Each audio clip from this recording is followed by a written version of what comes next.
Welcome to Michigan's World War I Centennial News Report for August 2017. The Fort Custer Military Museum, which is located on Fort Custer in Battle Creek, Michigan, which is part of the Army National Guard, so access to the museum sometimes can be difficult.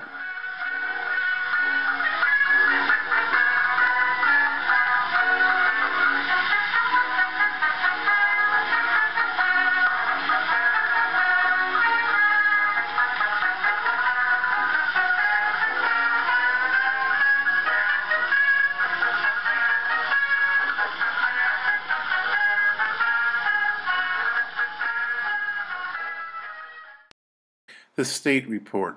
On July 13, 2017, Governor Rick Snyder signed Public Act 97, which is a creation of the World War I Centennial Commission for Michigan. Special thank you to Senator Rebecca Warren for introducing this bill. Saturday, August 5th, at the Michigan Military Heritage Museum, a new World War I Centennial exhibit opened up, a World War I trench display, and we have exclusive footage of the wire cutting ceremony. It's been 100 years since World War I started and the United States entered it, and what we're doing is remembrance of that war. We want to show people just a little bit what it's like. This is a cleaned up version of it, of course. It doesn't stink, it's not dirty, and kids can walk through and people won't get hurt, we hope. So what we're going to do is we're going to cut the barbed wire to show the opening of this World War I Centennial event for Michigan. Everybody ready? Yep. Ready.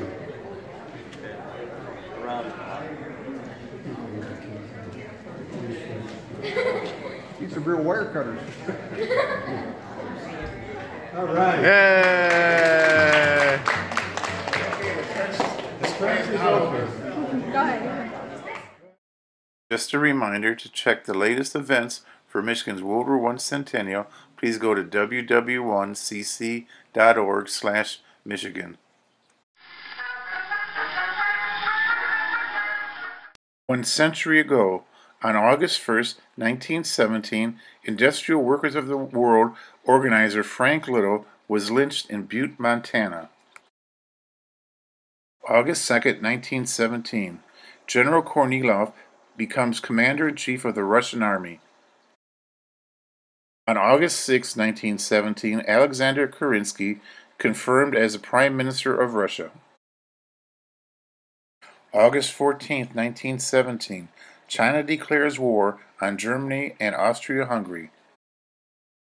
August 17, 1917, British and French forces attack Langemarck, which begins the Third Ypres offensive in Belgium. Also on August 17th, in Italy, the 11th Battle of the Isonzo River begins, which will end on September 12th. August 23, 1917, the Houston Riot of 1917, or also known as the Camp Logan Riot, was a mutiny by 156 African American soldiers of the 3rd Battalion of the all-black 24th United States Infantry Regiment. It occupied most of one night and resulted in the deaths of 4 soldiers and 16 civilians. The rioting soldiers were tried at 3 court-martials. A total of 19 would be executed, and 41 would be given life sentences. On August 28, 1917, 10 suffragists were arrested as they picketed the White House.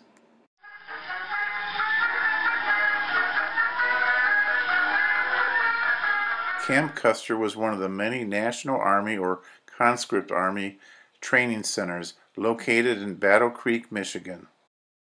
It was designed and built by civil engineer Samuel Arnold Greenlee, and it was designed to handle about 35,000 men at a time. Eventually, 100,000 men would be trained or demobilized through this camp. Construction began on July 1st, 1917, and on December 5th, less than 6 months later, the complete camp was turned over to the government.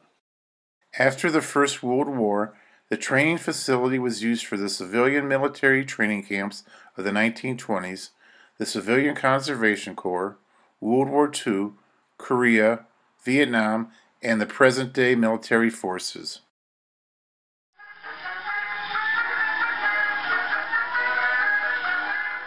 The Fort Custer Historical Society was responsible for establishing and managing the museum in an old World War II barracks, building number 2631 at Fort Custer. The building was moved to its present site, where it was restored to its near original condition.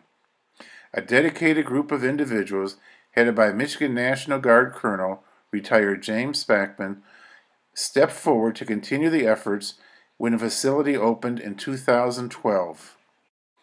The museum highlights the units that have been part of Fort Custer history since the post was established in 1917 as Camp Custer.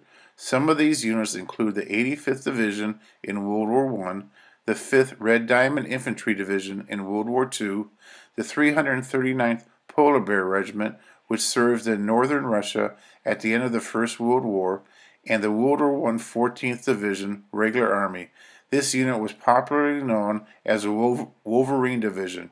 It was organized and demobilized at Camp Custer at the end of the war and was never sent into battle. The museum also places an emphasis on the follow-on years of the training facility. The civilian military training camps of the 1920s, the Civilian Conservation Corps era 1933 to 1942, World War II, Korea, Vietnam, and the present day. In particular, it will address the history of the Michigan Army National Guard from 1805 to present. Included will be Michigan in the Civil War, the 32nd Red Arrow Division in the First World War, Michigan units in the Pacific, and European theaters during World War II and today's citizen soldier. It will also cover the Custer years, Spanish-American War, and the formation of Michigan State Troops Permanent Force, also known as the Michigan State Constabulary. The museum will pay tribute to the lives of individual soldiers who served at the post, the German prisoners of war from World War II, and the establishment of the Fort Custer National Cemetery.